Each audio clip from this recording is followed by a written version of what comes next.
ভালো ছাত্র হওয়ার ৫টি কার্যকর টিপস, যা একজন শিক্ষার্থীকে পড়াশোনায় সফল ও জীবনে আত্মবিশ্বাসী হতে সাহায্য করবে। ১. নিয়মিত পড়াশোনা করো। ডেইলি স্টাডি রুটিন গড়ে তোলো। প্রতিদিন নির্দিষ্ট সময় ধরে পড়াশোনা করো।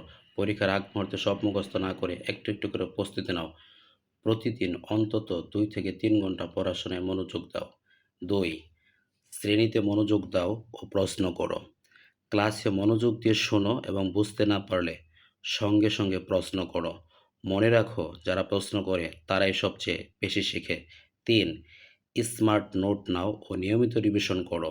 নিজের বাসায় ছোট ছোট নোট লিখে রাখো। রঙিন হাইলাইটার ব্যবহার করলে স্মরণে রাখতে সহজ হবে।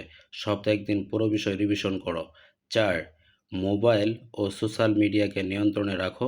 পড়ার সময় মোবাইল দূরে রাখো। সময় নষ্ট করে এমন অ্যাপ থেকে দূরে থাকো।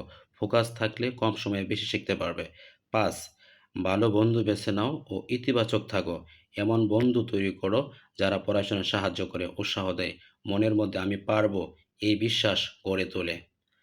মনে রাখো, ভালো ছাত্র হতে গেলে শুধু বই নয়, সময়, মনোযোগ ও ইতিবাচক মানসিকতা লাগবে।